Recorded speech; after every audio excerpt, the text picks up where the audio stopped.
Assalamualaikum warahmatullahi wabarakatuh. Waalaikumsalam warahmatullahi wabarakatuh. Alhamdulillahirabbil alamin. Hamdan yu'afi ni'amah wa yukasi mazidah. Ya Rabbana lakal hamd wa lakal syukr kama yanbaghi li wajhikal karim wa li 'azimi sultanik. Asyhadu an la ilaha illallah wa asyhadu anna Muhammadan 'abduhu wa rasuluh sallallahu alaihi wasallam la nabiyya ba'dahu. Allahumma rabbi syrah li sadri wa yassir li amri wahlul 'uqdatam min lisani yafqahu qawli. Dan teman sekali, mari kita berbaharui rasa syukur kita kepada Allah Subhanahu wa taala yang senantiasa selalu melimpahkan rahmat dan karunia kepada kita bersama. Ada lagi nikmat iman dan Islam, nikmat kesehatan, kesempatan, sehingga siang ini kita dapat hadir melaksanakan ubudiyah kita, yaitu sholat Jumat berjamaah. Selawat dari salam semoga selalu tercurah untuk junjungan kita Nabi besar Muhammad sallallahu alaihi wasallam. Allahumma shalli wa sallim wa barik ala sayyidina Muhammad wa ala alihi wa sahbihi wa sallam ajma'in. Bapak-bapak dan saudara sidang jamaah Jumat rahimakumullah, sebelum khatib kita menjadi mimbar, ada beberapa informasi yang ingin kami sampaikan. Yang pertama, waktu sholat Jumat kita hari ini masuk pukul 12 lewat 25 menit. Sekarang jam terbukkan pukul 12 lewat 21 menit. Jadi lebih kurang 4 menit lagi waktu sholat Jumat akan masuk. Dan kami informasikan kepada bapak saudara yang sekiranya masih berada di rumah maupun dalam perjalanan, bersegeralah untuk menuju masjid demi kesempurnaan daripada ibadah kita. Dan untuk khatib Jumat kita pada Jumat hari ini, insyaallah khutbah akan disampaikan oleh Mukarram Profesor Tamrim Kamal. Alhamdulillah beliau telah bersama kita. Informasi yang ingin kami sampaikan berikutnya didatang dari KBU Al-Munawwarah, ya.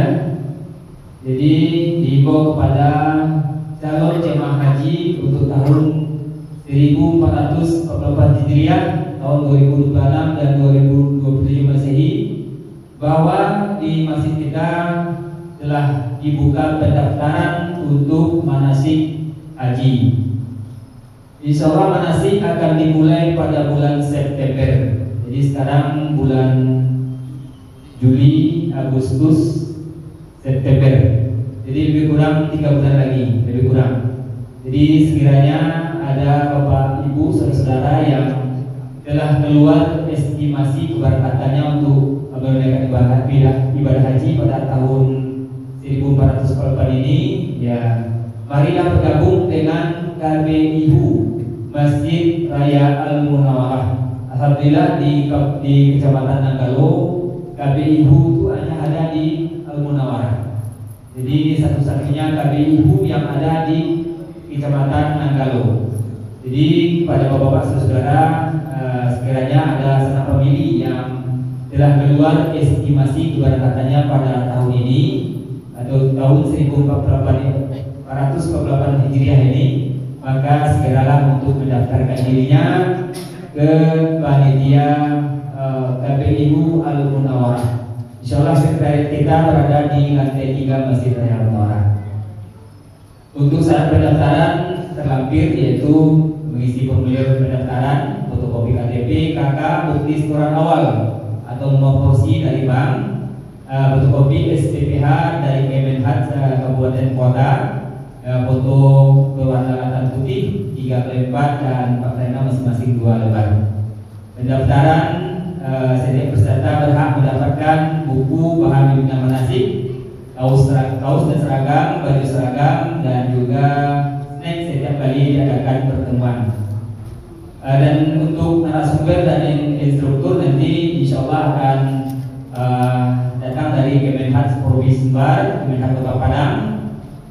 Yang di masjid kita ada juga Buya Haji Mas Habibin, Dr. Haji Manung Lubis, Pak Haji Amar Lubis, Profesor Dr. Gusti Samad MA, Profesor Dr. Haji Subhan Lubis MA, Dr. Andes Haji Suseldi, Andes Dr. Haji Firdaus AN MHI. Dan itu informasi tentang KBIU, dan setiap peserta bimbingan ibadah haji dikenakan uang pendaftaran sebanyak Rp200.000. Dan untuk informasi berikutnya nanti bisa dihubungi kontak person, yaitu Haji Amar Lubis, Bapak Haji Jodimudin, Bapak Haji Adirman, Bapak Haji Asri Latif, Haji Abdulzawati, dan Bapak Suhaili. Jadi sekiranya ada bapak-bapak saudara yang hadir pada hari ini yang ingin mendaftar, nanti bisa dihubungi ke Sekretariat KBIU Masjid Raya Al-Munawwar. Dan berikutnya untuk laporan-laporan golongan sebagai biasa, insyaallah yang kita sampaikan besok sebelum kajian ba'da subuh, insyaallah. Demikian dulu informasi untuk sementara yang dapat kami sampaikan. Sekiranya nanti ada informasi terbaru, insyaallah akan kami sampaikan kembali. Dan kami mohon kepada bapak-bapak yang telah berada dalam masjid, mari kita amalkan sunnah Nabi kita. Apabila kita telah berada dalam masjid, maka penuhkanlah stop yang utama, yaitu stop yang pertama, kedua, ketiga, dan berikutnya. Mari kita amalkan sunnah ini, karena kita tidak mendapatkan hanya pahala sholat saja, kita dapat juga pahala sunnahnya. Demikian, banyak maaf atas perhatiannya, kami ucapkan terima kasih. Billahi taufiq wal hidayah. Wassalamualaikum warahmatullahi wabarakatuh.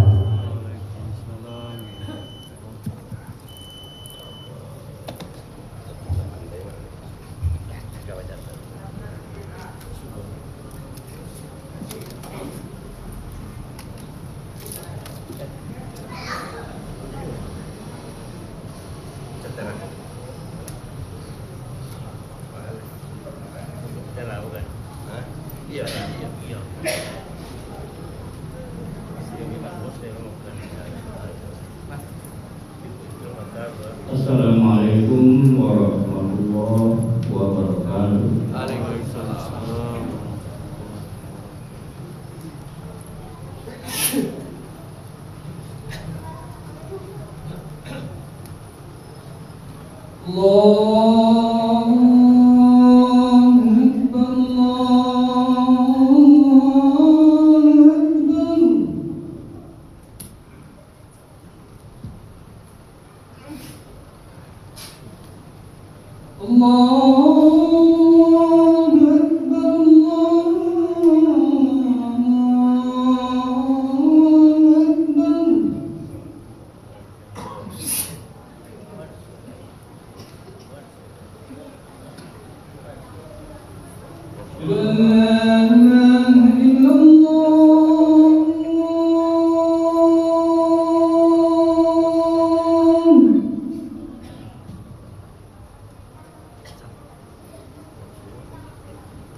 حي على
Alhamdulillahilladzi khalaqas samawati wal arda wa ma bainahuma fi sittati ayyam. Tsumma istawa 'alal 'arsy. Ma lakum min dunihi waliyyun wa la syafi'un. Afala tatadabbarun. Asyhadu an la ilaha illallah wahdahu la syarika lah wa asyhadu anna Muhammadan abduhu wa rasuluh. Allahumma shalli wa sallim wa barik ala Muhammad wa ala alihi wa sahbihi ajma'in. Ya ayyuhal muslimun hafizun, inni usikum wa iyaya bittaqwallah faqad faza al-muttaqun. Qala Allah Ta'ala fil Qur'anil Karim, a'udzu billahi minasy syaithanir rajim. Bismillahirrahmanirrahim. Wa may yattaqillaha yaj'al lahu makhrajan wa yarzuqhu min haitsu la yahtasib wa may yatawakkal 'ala Allah fa huwa hasbuh. Innallaha balighu amri qad ja'ala Allahu li kulli shay'in qadra. Ma'asyiral muslimin rahimakumullah. Bapak-bapak, saudara-saudara kaum muslimin dalam umat yang dirahmati Allah. Jadi dulu mari sama-sama kita tingkatkan rasa syukur dan ketakwaan kita kepada Allah Subhanahu wa Ta'ala sampai hari ini kita masih dapat bernafas. Pasti Allah berikan kesempatan buat kita untuk melanjutkan proses perjalanan hidup kita masing-masing. Entah kapan sampai ke hari ini, Allah yang menentukan. Salam dan salam Nabi kita Muhammad Sallallahu Alaihi Wasallam. Jemaah-jemaah yang dirahmati Allah, di dalam atau pada awal khutbah tadi Hati membaca dua potong ayat dalam surah At-Talaq ayat 2 dan ayat 3. Ayat ini memang bercerita tentang ada semacam solusi yang diberikan Allah kalau kita mendapat kesulitan. Allah mengatakan, dan siapa yang bertakwa kepada Allah, Allah memberikan atau berikan kepada dia jalan keluar. Yaitu Allah makhrajan. Allah memberikan kepada solusi dari kesulitan, dari berbagai kesulitan batin dari keluar. Allah memberi rezekinya dari yang tak terduga, dari tempat yang tidak sangka-sangka. Wa yarzuqhu min haitsu la yahtasib. Jadi Allah. Dan siapa yang bertawakal kepadanya, maka insya Allah akan mencukupkan keperluannya. Sesungguhnya Allah melaksanakan urusan yang kita terima. Sesungguhnya Allah telah mengadakan ketentuan bagi tiap-tiap sesuatu. At-Talaq ayat 23. Yang memang kenapa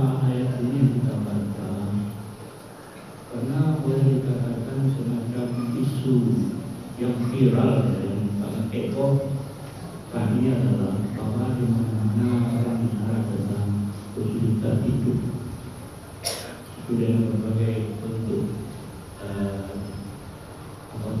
dalam berbagai bentuk ocehan. Hidup sulit, mencari mata pencarian juga sulit, berdagang juga sulit, berdagang tapi tidak ada yang beli. Tapi ini bukan artinya yang viral sifatnya. Di mana-mana orang bicara begini, iya kita setuju. Tapi sayangnya sebagai orang langsung menunjuk penyebab, dan itu pun dalam bentuk vonis. Kadang-kadang vonis itu atau klaim itu tidak didukung oleh data. Nah inilah disalahkanlah bapak-bapak kita yang berjuang di atas. Itu bukan menyalahkan, bukan itu boleh saja. Cuma ada yang harus kita lihat dulu sebelum kita menyalahkan di luar. Kita lihat dulu diri kita. Kadang-kadang kita cepat aja menjawab, oh ini gara-gara pemerintah begini. Ya kan? Orang lain mengajarin susah, mana-mana pengangguran, hidup sulit, wah macam-macam. Langsung. Tapi dalam boleh saya kritik tentang demokrasi. Cuma sebelum kita ke situ, kita coba dulu ke dalam diri kita. Kalau tidak sekarang introspeksi, bagaimana Anda, bagaimana aku, kalau kita bawakan atau sandarkan ke ayat yang dibaca tadi. Sebab Allah itu jelaskan siapa bertakwa kepada Allah, Allah memberikan solusi atau jalan kedua bila dia menuju kesulitan. Tegasnya Allah berikan jalan kedua. Tapi sarannya tidak membayar takillah. Betul-betul bertakwa kepada Allah. Ini sarannya.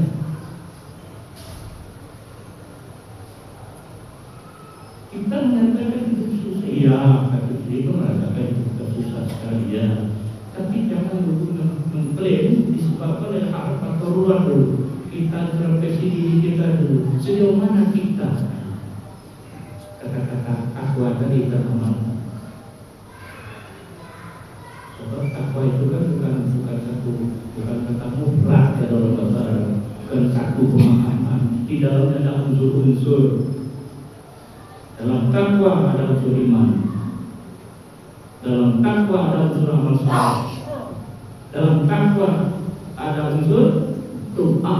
Dalam takwa ada unsur syukur. Dalam takwa ada unsur sabar. Apakah minimal kelima unsur itu sudah apa dalam diri kita? Baru Allah jawab, ya Allah makranya akan saya berikan kepada dia jalan keluar, pasti Allah janji. Allah tidak pernah mungkin janji. Inna Allah itu jangan tak yang unsur-unsur takwa tadi, imannya kepada Allah. Kau tidak imam apa mengesahkan Allah dengan benar, dengan tanzih atau tanzih itu membersihkan segala hal yang akan merusak iman itu. Amal solehnya ada enggak? Jalan enggak selain Islam, hukum Islam apa maknanya rukun Islam, jalan enggak? Rukun amal soleh, jalan tidak? Ini kan apalagi kita katakan doa berdoa tidak kepada Allah. Ini kan personal ini, pribadi kita dulu kita periksa, baru nanti faktor eksternal kita udah jalan-jalan berdoa, sabar, syukur, tawakal kan itu. Tapi kalau sudah jalan ini masih itu, yaitu artinya kita kembali kepada takdir ketentuan Allah. Apa yang mengatakan qad ja'alallahu fi kulli syai'in qadra. Allah telah menegakkan ketentuan bagi setiap sesuatu. Takdir sudah ada, tapi menjalankan dulu yang itu tadi, unsur-unsur takwa itu baru.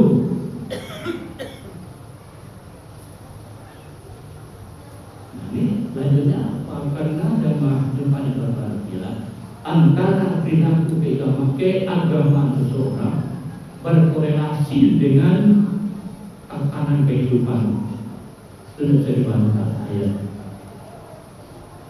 Bagaimana kehidupan spiritual seseorang, agama seseorang, iman seseorang, amal soleh seseorang, apalagi sangat berhubungan dengan tatanan kehidupan, terutama Thaibah, ayat Thaibah. Baca surat An-Nahl ayat 97.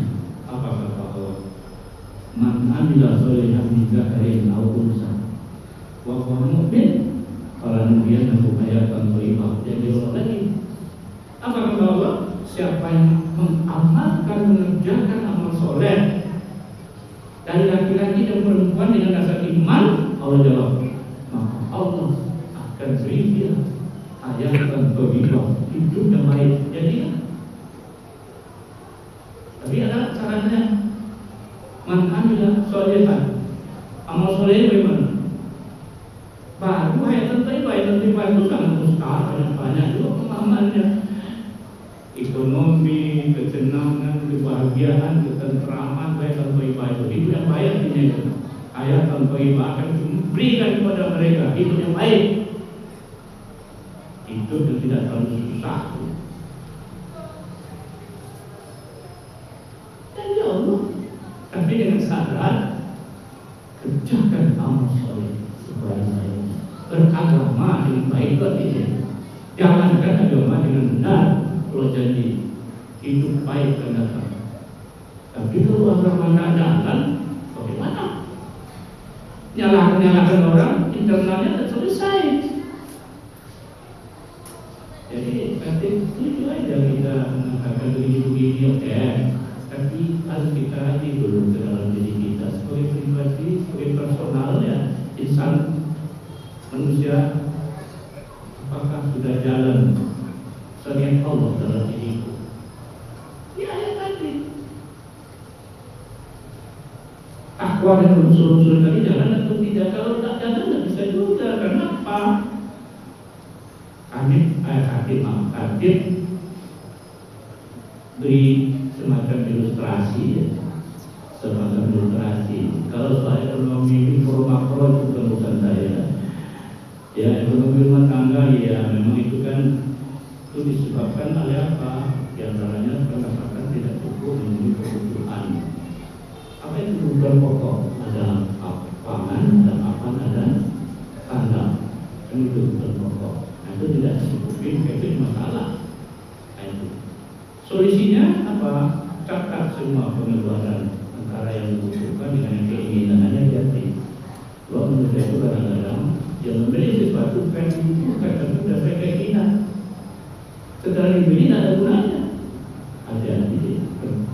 Ini kan ekonomi keluarga dan berarti bukan hanya ekonomi itu sebabnya hanya menghubungkan dengan agama.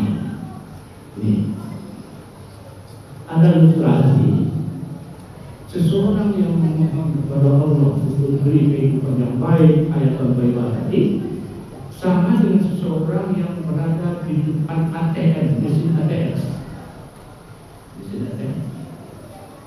Mesin ATM adalah mesin untuk bisa mengambil uang kalau ada kartu ATM. Ya, sesuai dengan yang kita ada, yang ada menyimpan uang di sana. Kita masukkan kartu, maka tekan PIN. Biasanya nomor PIN-nya. Kalau salah memasukkan satu huruf, jangan harap uang akan keluar. Apa yang terjadi? Diblokir. PIN Anda salah katanya.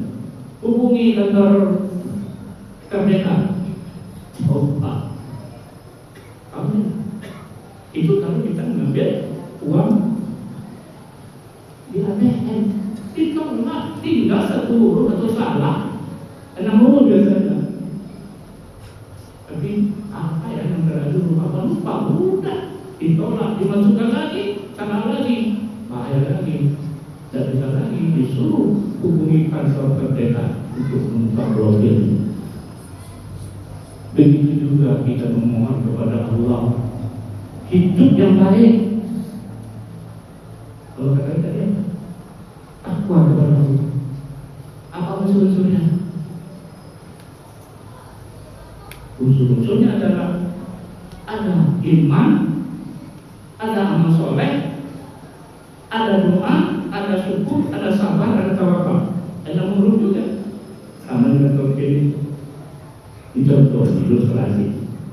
Ya, kalau kita yang sudah masyarakat dengan ATM sudah jelas sekali. Enak juga ilustrasi kartin. Kita juga begitu dengan memohon rezeki kepada Allah. Sama orang buka apa? Minta uang di ATM tadi, mengambil uang di ATM. Salah satu pin, nomor pinnya ditolak oleh ATM. Sekarang kita ilustrasikan dan kita sedang berdoa kepada Allah. Caranya apa tadi? Harus bertakwa kepada Allah. Apa di dalamnya? Ada iman, ada amal soleh, ada doa, ada syukur, ada sabar, ada tawakal.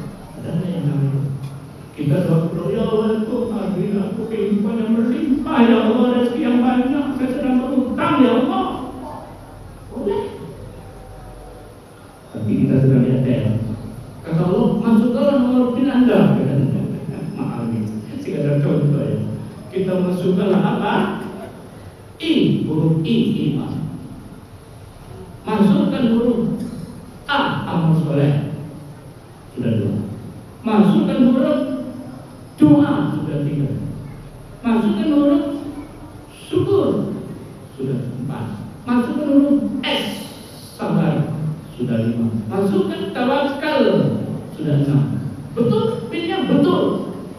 Apa kata letter? Silakan ambil uangnya. Memenuhi syarat takwa.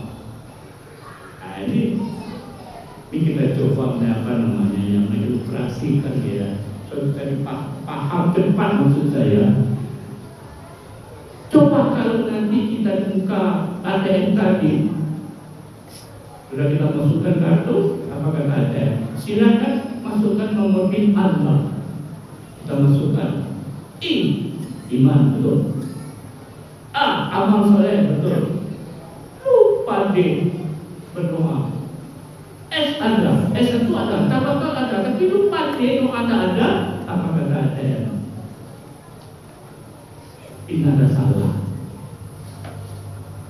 Karena tidak masuk ke dalam rangkuman takwa.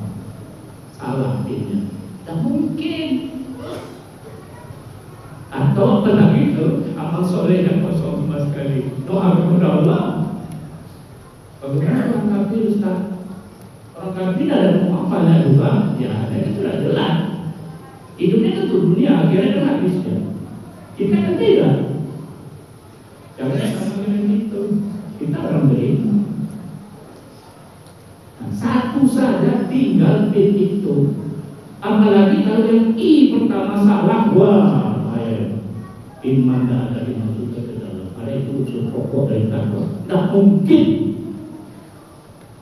rezeki akan datang dengan. Coba kita renungkan. Kalau memahami ayat ini, di samping itu juga jamaah yang berbahagia dalam beramal soleh itu. Ini mungkin lagi-lagi dari ceramah kita harus bersihkan hati. Sekarang saling Ustaz adil dulu ya, bersihkan hati. Hati apa katanya? Bersihkan hati. Hati itu sumber itu. Amal apapun kita lakukan karena soleh di hati, makanya bersihkan.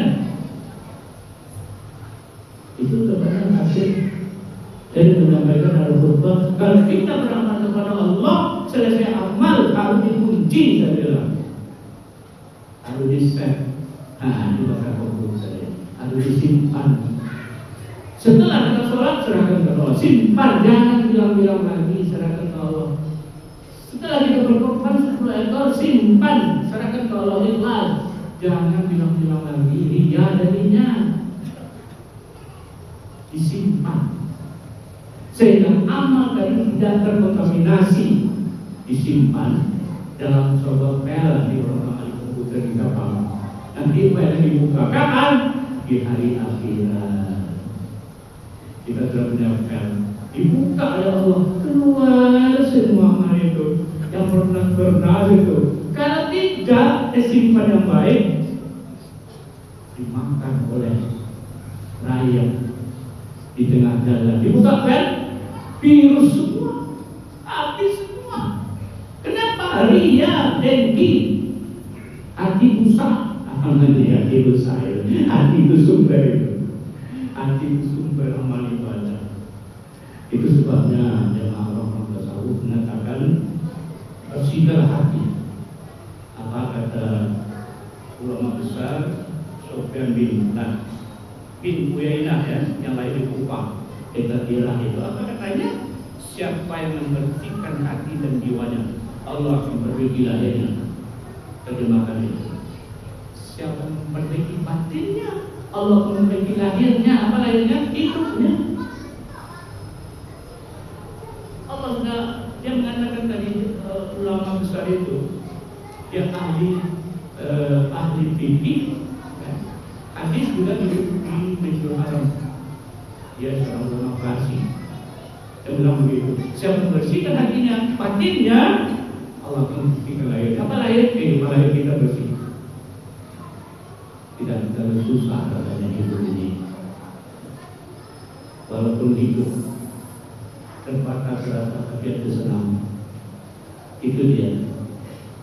Kata orang Arab, laisal ghina angka strategis walakin ghina inana. Bukanlah kekayaan itu banyak harta, bukan. Ketika yang sebenarnya kekayaan jiwa. Ini katanya. Yang apalagi kata Sufyan bin Uyainah tadi, siapa yang memperbaiki hubungan dengan Allah, Allah akan memperbaiki hubungan dengan manusia. Tapi kalau hubungan Allah masih tidak jelas, ada masalah. Yang ketiga, siapa yang memperbaiki amalan untuk akhiratnya, insya Allah akan mencukupkan dunia yang jauh. Siapa yang memperbaiki amalan untuk akhiratnya, mengoleh caranya, Allah akan mencukupkan dunianya. Apa itu? Dunia itu kehidupan akhir. Termasuk dengan ayat kemarin. Apa kalau dari Allah Taala?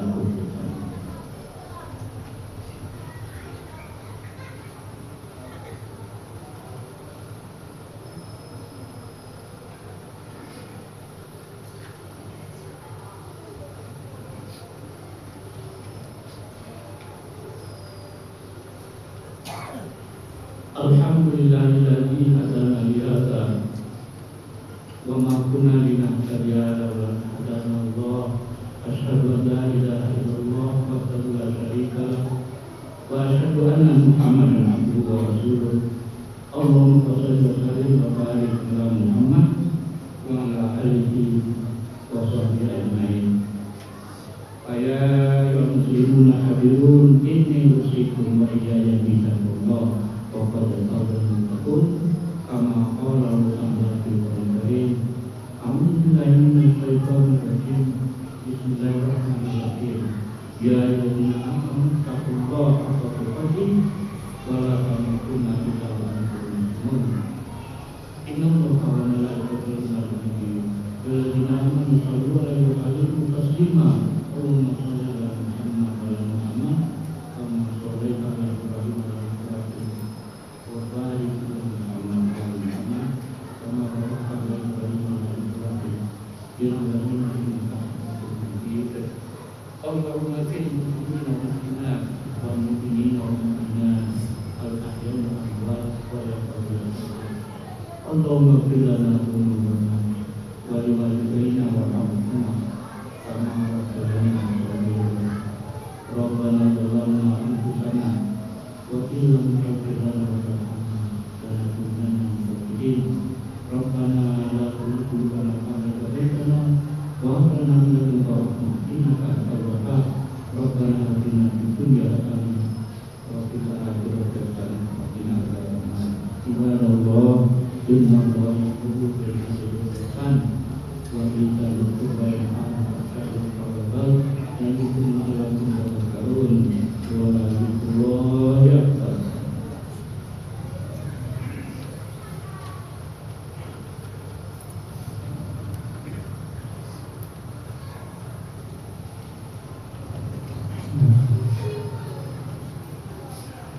الله أكبر الله أكبر أشهد أن لا إله إلا الله أشهد أن محمدا رسول الله حي على الصلاة حي على الفلاح قد قامت الصلاة قد قامت الصلاة الله أكبر الله أكبر لا إله إلا الله.